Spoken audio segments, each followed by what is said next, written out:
Hi, Prince, UK Self-Defense Green, time to sharpen the blades. Have a quick butchers at that.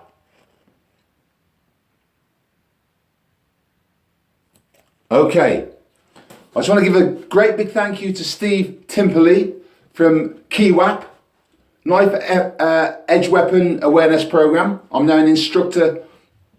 The course is fantastic. It was down in Milton Keynes, a total dojo. I met some amazing martial artists, ranging from Kokushin, Wing Chun, other Kung Fu, Krav Maga, Steamer. We're all changing our ideas. And in self-defense, it's kind of different to a lot of martial arts systems. We've all got this mentality. Although we train in martial arts, we all look at the simplest application to debilitate somebody that's coming at us. So on that, I wanted to talk to you about the element of speed, okay? Now, I do a lot of research on speed, and speed is actually, the components of speed and power actually comes from speed. The faster you are, the more powerful that you can generate. Now, on the dummy here, there's a little routine I like to use that allows me to practice a bit of speed, because I like to use single techniques. I've been to classes before now, in especially Wing Chun or Jeet Kune Do, and I mean even high rankers, you know, like myself in the classes, who have been new back then to that type of training, their mind gets so filled up with different techniques that they're stood halfway through the class going, I can't think. I mean, science, as I've explained, you know, psychology shows that we have to work on gross motor skills. Gross motor skills make you far more effective, because it boils down to Guthrie's law. You've got to have maximum certainty of goal. Rule number one, you've got to know that you can achieve the aim that you're going for. Okay, so we're looking at that today, maximum certainty of goal. So by practicing 1, 2, 3, 1, 2, 3, over and over again, different angles, okay, to slap these out the way, the jab and the cross.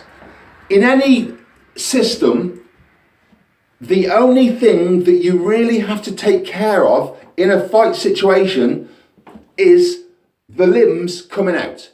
Whether they're carrying a weapon, whether they're jabbing and crossing and hooking and uppercut and all those things, whether they're carrying a knife, it's always with an extended limb, okay, in most cases. So we're trying to condition our minds and our ability, our speed and our flinch response to be able to cope with the oncoming onslaught. And the whole idea is to anticipate.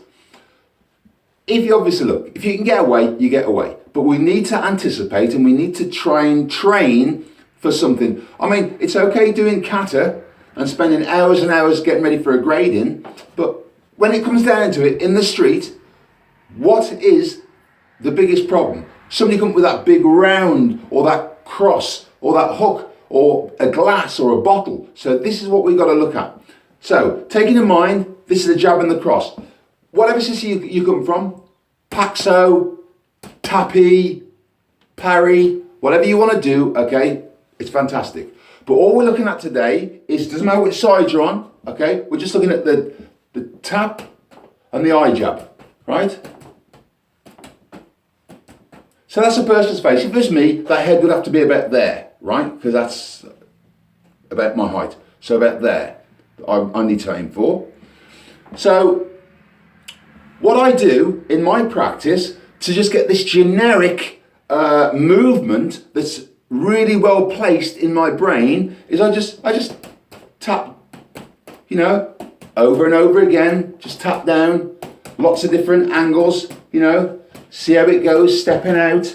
I do all these type of movements, like even tap up, you know what I mean? Whatever you want to do, okay, it doesn't always have to be straight down like this. It can be different angles. Somebody comes with a rounder, you tap it away, you can go straight in.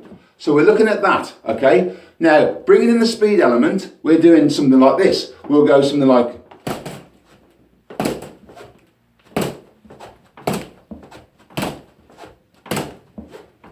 see? So all we're doing is tapping, and bringing in something afterwards.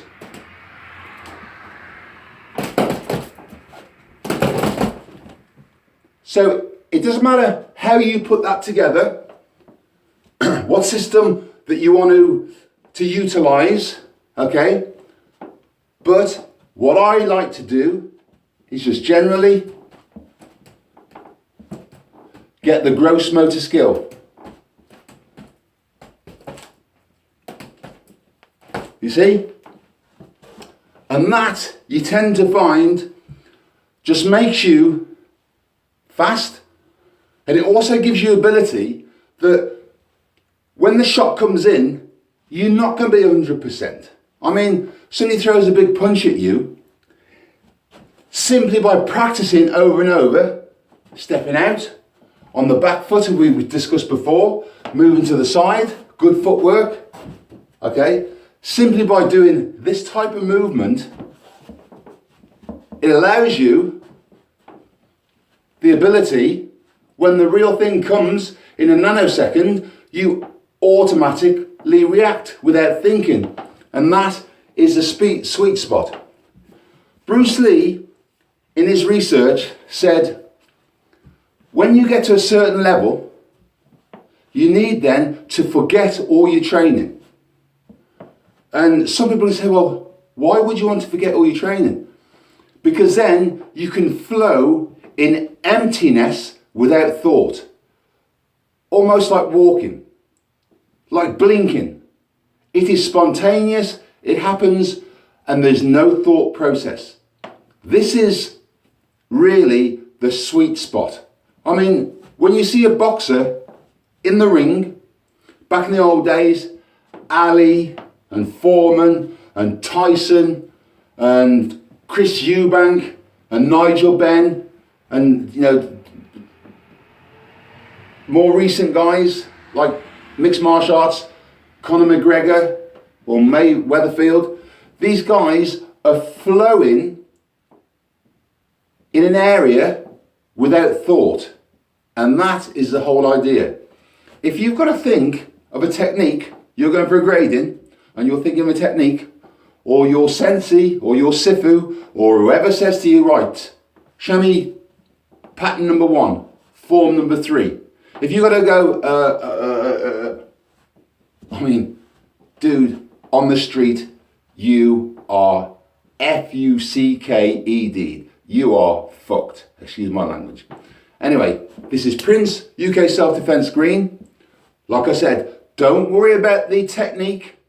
This is just random, loose form. So as I'm building this nice neurological pathway, some of you will be saying, look, this technique is shit. Maybe the technique is shit. But in reality, when you see my technique, bam, bam, bam, it ain't shit. It's bang on, and it's going to take your eyeballs out if I dictate to take your eyeballs out or take your head off in that particular instant. Anyway, I hope you enjoyed that one. Next video I'm doing is about multiple attacks and how to train for that. Yellow Lion, one of my subscribers, has asked me to post a video on multiple attacks. And multiple attacks is one of the primary situations that we have to deal with in a street. We covered it on the KeyWap Knife Edge Weapon Awareness Program. A lot of people know about this multiple attack because it's a big thing, but a lot of people who aren't into fighting aren't aware of it. And believe you me, when it happens, it's very scary. Okay, Prince, UK Self-Defense Green, thank you so much for subscribing. We are a family together. You are the same as me. We just want to be safe on the street. And I really do appreciate you so much because you're my friends and I'm your friend. Thank you.